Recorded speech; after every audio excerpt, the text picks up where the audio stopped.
Hi, I'm Jennifer, the Promotions Manager from One World Center. Thank you for joining me today. We're going to talk about the programs at One World Center, the costs, and the requirements. One World Center is a nonprofit organization that offers volunteer abroad programs to Africa and Latin America. Our mission is to inspire ordinary people to take action against worldwide poverty and climate change. We've been an organization in the U.S. for over 30 years. Just a quick overview, at One World Center we have two programs. We have an 18-month program and a 9-month program. You can choose whichever program works best for you.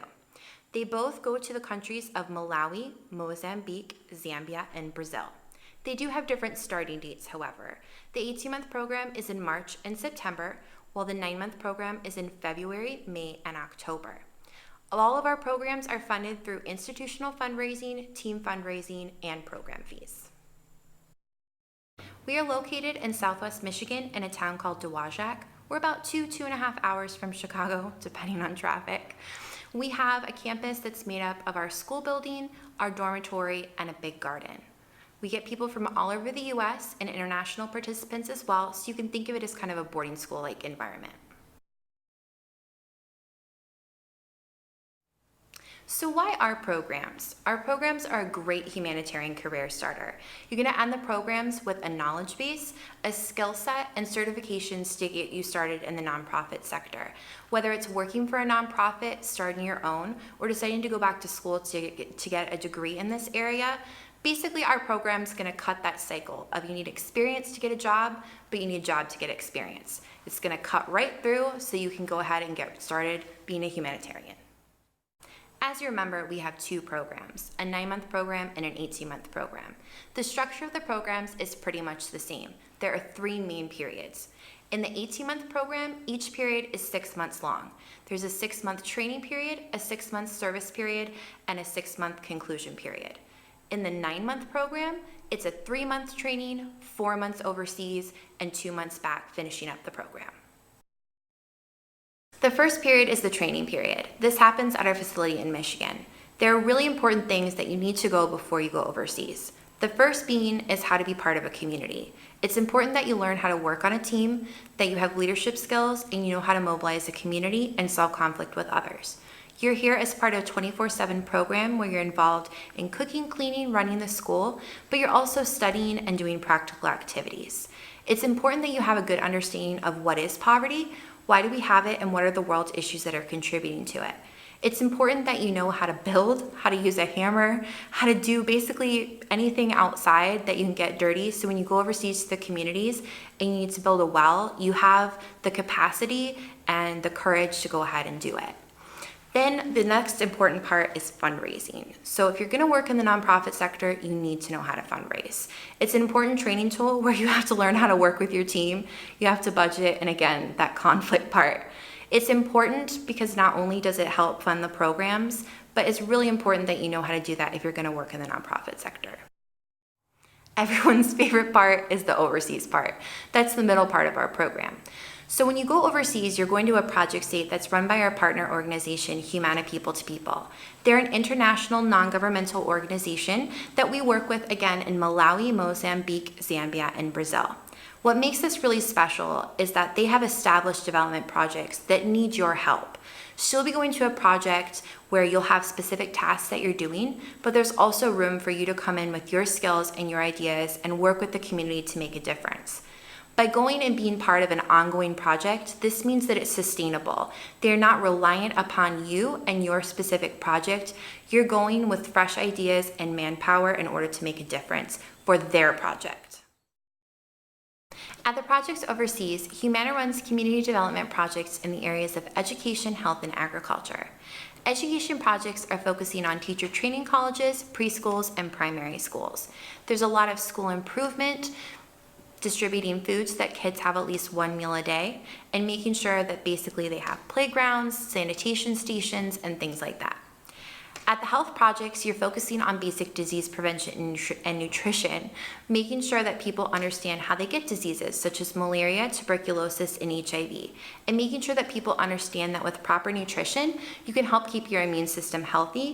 And when you have something like HIV, your immune system is compromised already, and then you're more susceptible to getting other diseases. The agriculture projects are focusing on helping people become more self-sufficient, sustainable farmers. In the age of climate change, it's really important that people are able to grow good food and be able to adapt to their environment. It's very common in these countries for people to only grow cash crops like tea and tobacco. So these projects are all about helping people learn how to be sustainable with different farming techniques and different kinds of crops. People always ask me, what's the point of the last part of the program? But it's really important. As you might have seen, our programs are kind of a cycle. So you start with learning what is poverty, why do we have it? What are those world issues contributing to it? Then in the middle part, you've gone over and you've experienced it and you've worked towards solving it. Then you come back and you close that cycle and you talk about what you learned, what you did, what the reality of poverty is really like according to you, and you bring that message to the public. Now, the main difference between the two programs is that the 18-month program is a study and volunteer program, while the 9-month program focuses on hitting the ground running with the volunteering. During the last part of the program, which is why it's 6 months versus 2 months, the 18-month program will take exams and finish studies, as you do get an A-level certificate in community development from One World University in Mozambique. Another thing that I always get asked is, what is the age range? Am I too old to do this program? The answer is no, you're probably not. We have people from 18 years old through their 60s. We get people straight out of high school, people that have finished college and are looking for something better to do with their lives, and people who are retired who just want to help people. We get people from all over the US. We get participants from Latin America, from countries like Colombia, Costa Rica, and Mexico. We also get people from Europe and from Asia. Our requirements are pretty simple. You do not need to have any experience or any particular education to do our programs. Basically, you need to be at least 18 years or older, and that you need to be in agreement with all of the elements of the program. This is really important. I like to tell people that this is not a buffet, that this is something that it's an all or nothing. You can't decide that you want to come and do part of the program and not another part. It's an all or nothing kind of a thing. This program requires full-time availability. As I mentioned earlier, it's a 24/7 commitment. Now, that doesn't mean you're literally going to be doing activities 24 hours a day, but it does mean that you cannot be working or taking classes while doing the program. This is going to be the thing that you're doing full-time. You also need to be available to travel abroad. It's kind of obvious because this is a volunteer abroad program, but basically you need to have a passport and you need to be able to leave and go from the country freely. Another important aspect is that you need to be able to comply with our no drugs and no alcohol policy. This is not any sort of religious or moral policy. This is about your safety overseas and also about how it's going to affect your team, as alcohol and drugs do tend to divide a community. If you have more specific questions about this policy, we're happy to explain it to you further and help you figure out if this is going to be a problem for you.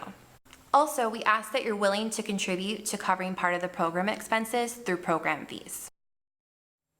Now, the burning question on everyone's mind: what is this going to cost me? So the total cost of the program are covered 3 different ways. So the main part is covered by our institutional fundraising. We have a secondhand clothing recycling program, and we also do grant writing and fundraising. Then the team fundraising that you do during the training period is also going toward these expenses. And lastly, the program and enrollment fees paid by you. These 3 things are combining to cover your housing, your food, all of the domestic and international program travel, your visa to the project state, vaccinations, traveler's health insurance in case you were to get sick overseas, and all the necessary materials for the program. What is not covered is your passport, your initial travel here to campus, your trip home at the end, your souvenirs, your toiletries, and any personal expenses that you might have, such as going to get a cup of coffee, your cell phone bill, going to Taco Bell. Both programs have a $500 enrollment fee. This serves as a down payment and saves your spot on the team, and also locks in the scholarship. Right now we have scholarships on both programs. The scholarship is helping to reduce the 18-month program to $3,200 and the 9-month program to $2,000. Again, they have different starting dates, and you can choose the team that's going to work the best for you. The 18-month program starts in March and September, while the 9-month one starts in February, May, and October. What do you get out of this? So there's 2 certificates for both programs. The first one is that you get certified by us, One World Center, as a development instructor, and then Humana People to People is going to certify your field experience. As I mentioned earlier, the 18-month program is a study and volunteer program. You're going to be earning, as a distance education student with One World University in Mozambique, an A-level certificate in community development. This is the equivalent to 62 college credits. One World University is considered a foreign accredited university. They are not accredited here in the US as they're not a university here in the US. So you should go and talk to whatever university you would like to transfer credits to and see how they would apply for you. So what's next? The big decision that you have now is which program and starting date is going to work the best for you. What you should do is contact one of our enrollment advisors by phone or by email so they can answer all of your questions and get you started with the process.